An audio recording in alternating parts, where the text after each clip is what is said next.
Welcome back to the Power of Coffee. This is the next 10 pages to make the 80th page of the story.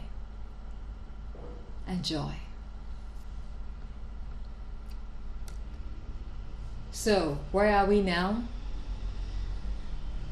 Belinda informed Martha, and she first informed Martha about someone who had just joined the performers for the Friday musical show. A man, his name being Komla, and Komla happens to be the estranged husband of Selassie, the one who abandoned her after her suicide attempt. So now Selassie gets to meet Komla at a coffee house during one such Friday, for the musical performance. He gets to meet him, and she tells him that she's part owner of the place. So for that matter, he's not welcome there because she's part owner of the coffee house. And this is what happens after that. Komla chuckled, assuming it was a joke.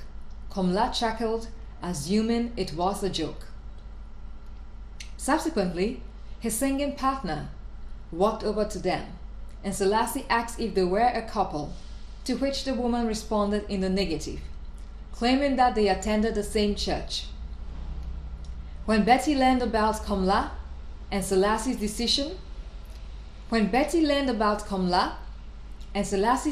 to ban him from the coffee house, she met them both at home and then gave him an option to financially support his children with his estranged wife or lose his weekly income from performing at the coffee house.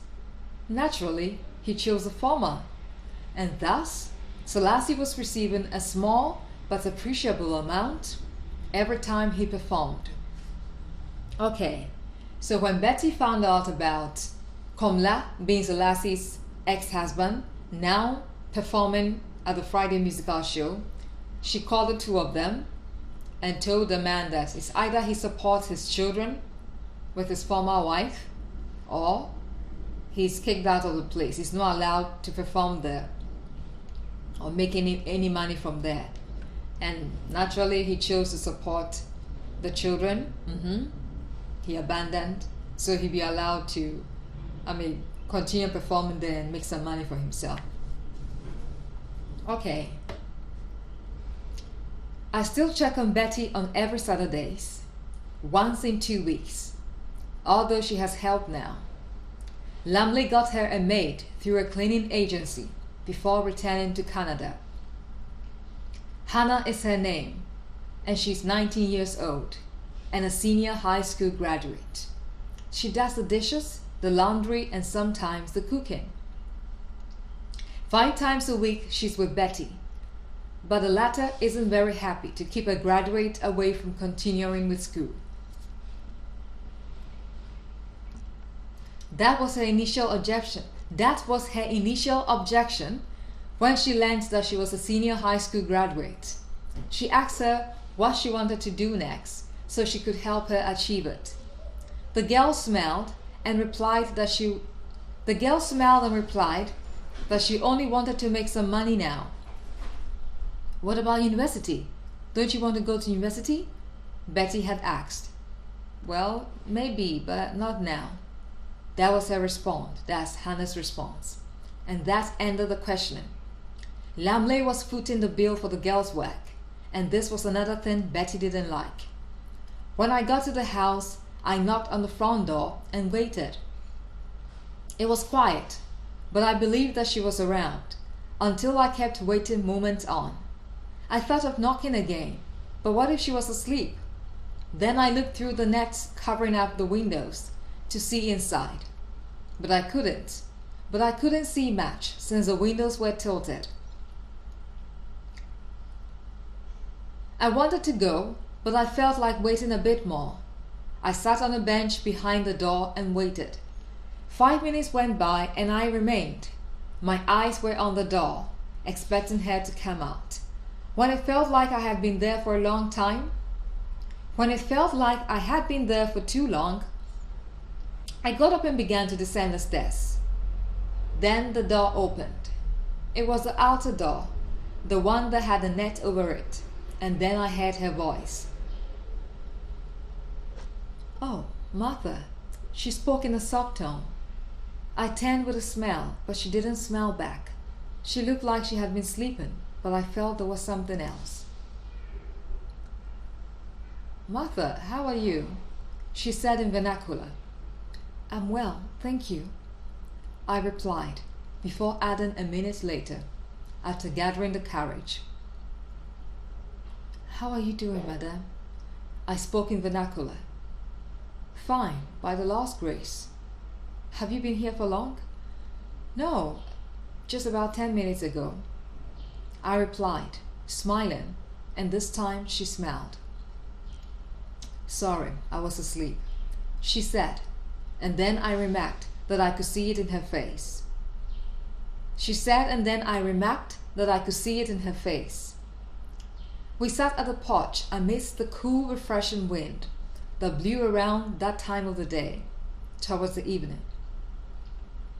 It was 2:30 p.m. It was 2:30 p.m. now, according to my watch.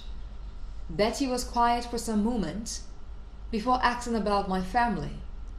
Then she inquired about the coffee house and how I was coping in my new position. I chuckled and began narrating my experiences so far. Belinda was a good boss. She was friendly, chatty, and supportive. She never left me to do it all, if she could help. As an assistant manager, my main duty was to check on everyone. Check on the lady chef who made the coffee and tea, find out if we needed more ingredient, check on the waiters to ensure that they were at work, check on the cleaning team to see that they were doing their job properly, and then check on our regular performance for every Friday. They had to be there on time, 2 hours early to rehearse for the show, and they had to be properly attired according to the customs of the house. As we spoke, she became more of herself, the cheerful businesswoman whom I met 5 months ago.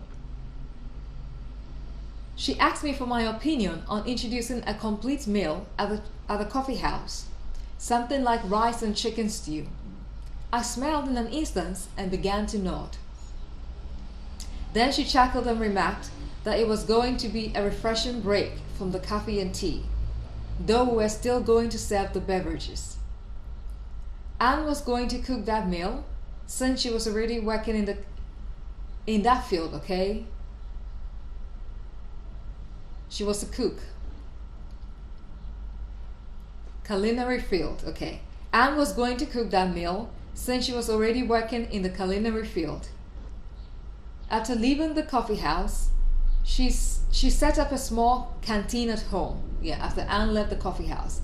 After leaving the coffee house, she set up a small canteen at home, serving a variety of dishes.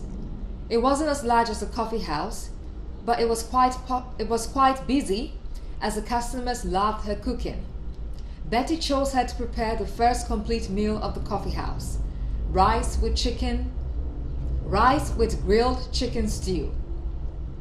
She provided her with the ingredients and paid an advance fee for her services. Anne was delighted about the introduction of the meal, and so were Celeste and Belinda, who took time off their duties to assist her. Nonetheless, she didn't work alone.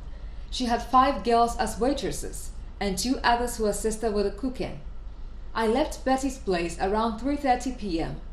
Not that we were chatting the entire time. I left Betty's place around 3:30 p.m. Not that we were chatting the entire time. I wanted to spend more time with her, because I felt that she wasn't completely all right. Her face looked a bit weary, as though she had recently taken ill. I also noticed that she spoke in a relaxed way, pausing in between words.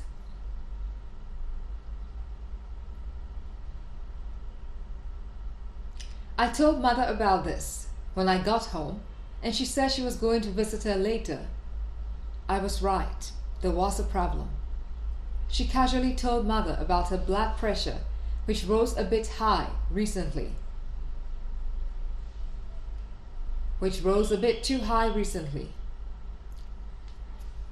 Okay, so we are on Betty now. Martha has gone to visit Betty because Betty is now no longer active, okay, in the coffee shop. She's resting at home and she realizes that she's not well. She told her mother about it, and when her mother goes to see her, she learns that she's got a little problem with her blood pressure. It recently rose a bit too high. Okay. She casually told mother about her blood pressure, which rose a bit too high recently. However, she was all right now, according to her. Mother suggested some health tips to ease her stress. Mother suggested some health tips to ease her stress, and also recommended that she found someone to live in with her to provide basic assistance when necessary. Betty remarked that there was someone who came to help 5 times a week, but she didn't need a live-in assistant.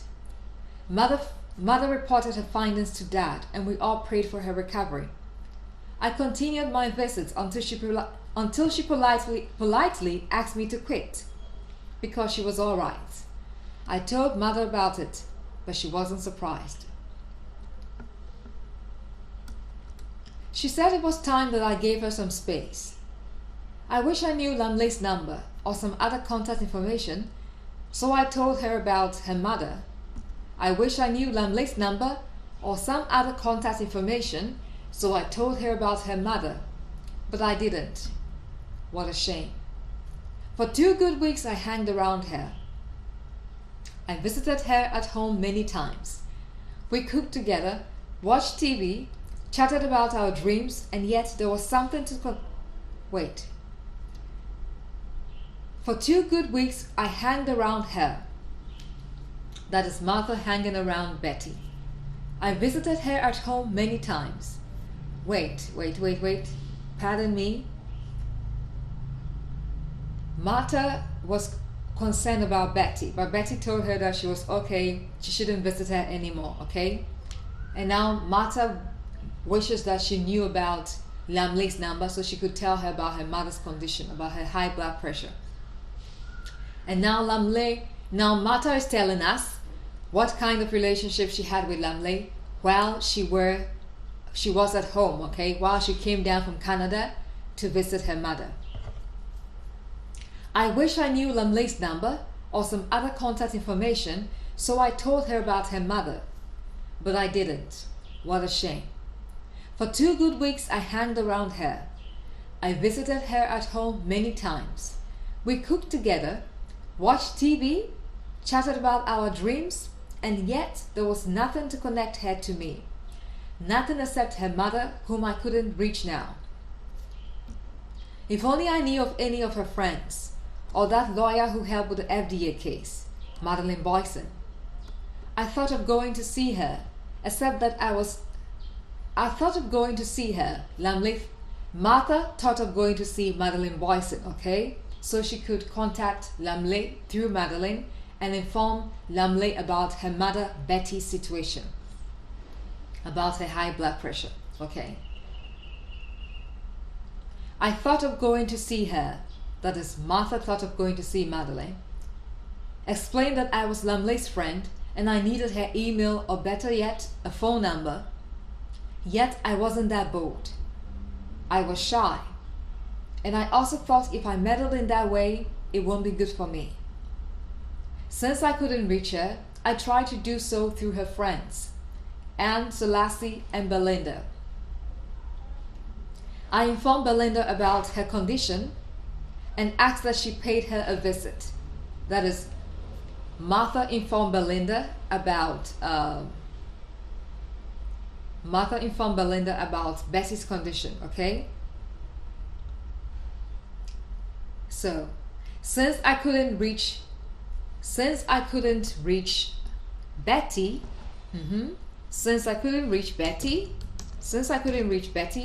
I tried to do so through her friends, Anne, Selassie, and Belinda. I informed Belinda about her condition and asked that she paid her a visit, but that wasn't necessary, since she was definitely going to do so. So, Belinda was the first to visit her, but she didn't say that it was because of me.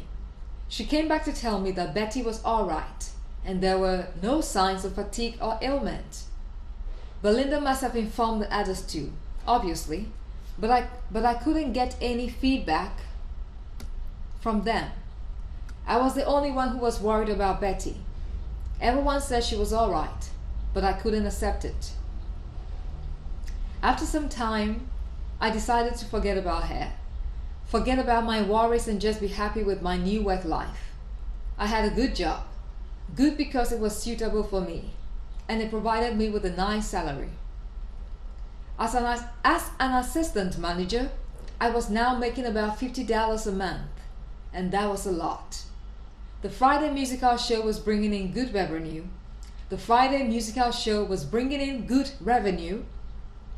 And that was probably why the salary went up. Anyway, I was lucky to belong to the coffee house. It had all I needed to be happy. Tasty meals, an entertaining atmosphere, and a sister boss. Okay.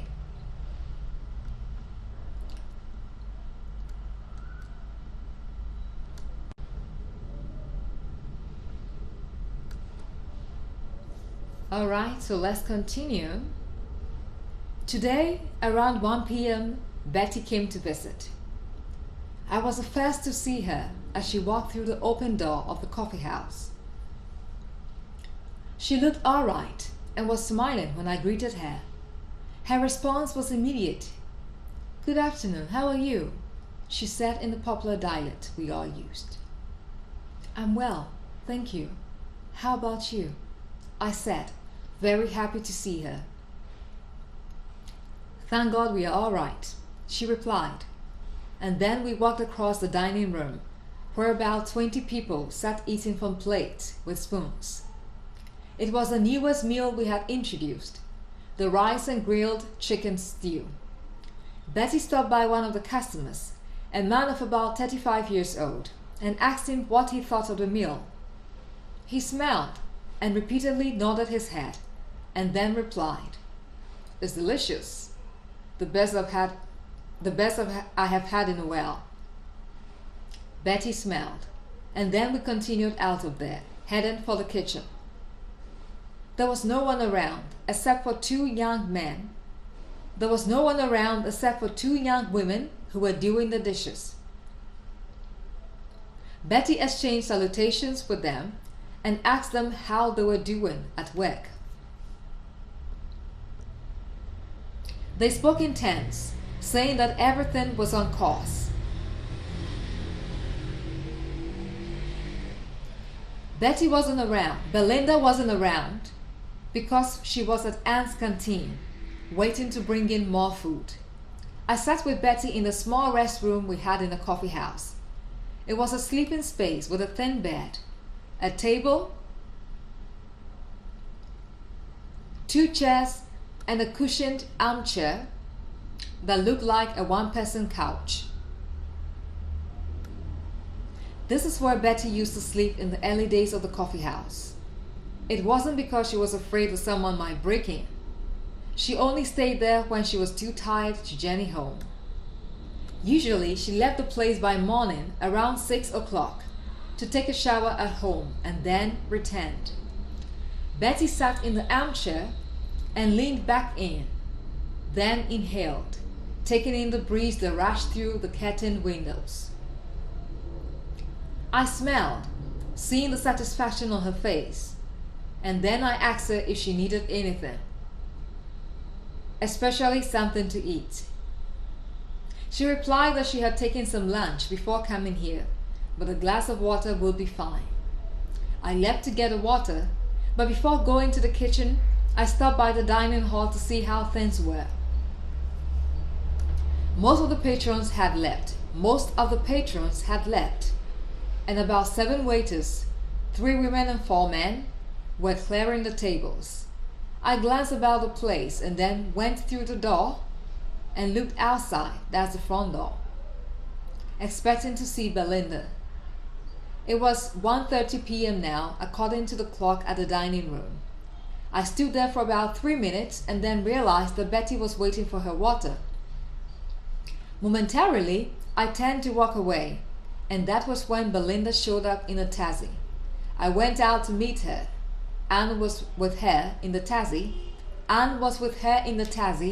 and they both came out with a large blue food chest.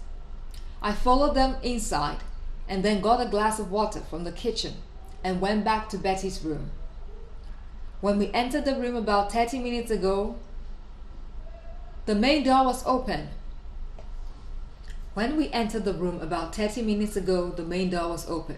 That is when Martha and Betty entered the room about 30 minutes ago. The main door was open. That was the inner door, the one you could lock. Okay.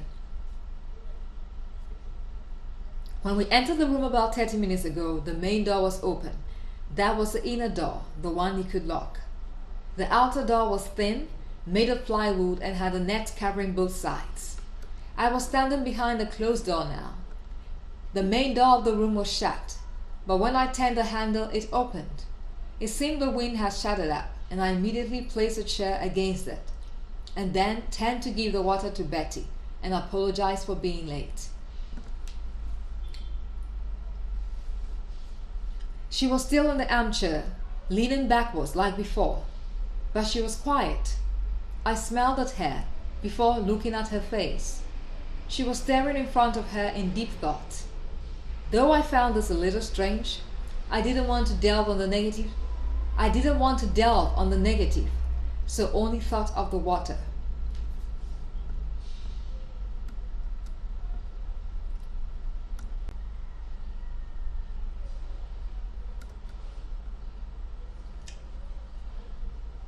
"Madame, I brought your water," I softly said, holding the glass which sat in a small tray. She didn't respond, but she blinked, and then I drew it closer to her, still holding it. She glanced at me and then gently nodded. I picked up a chair and placed it next to the mini couch she was sitting on, and then put a glass over it. I picked up a chair and placed it next to the mini couch she was sitting on, and then put a glass over it, okay? Martha placed a glass over the chair. Then I noticed something on the floor, a mobile phone, which was dismantled. It seemed it had fallen out of her hand. I collected the parts, the battery, the back cover, and the main body of the phone, and then placed it on the table and began to connect them.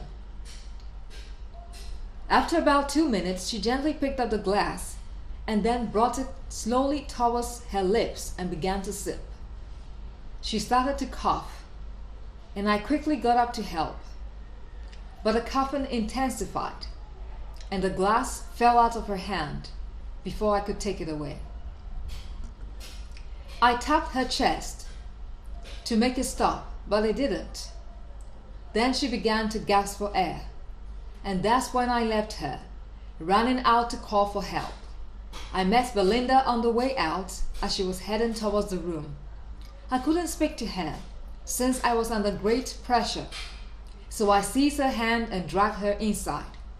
Betty was in the chair, but she was no longer gasping. She was no longer gasping.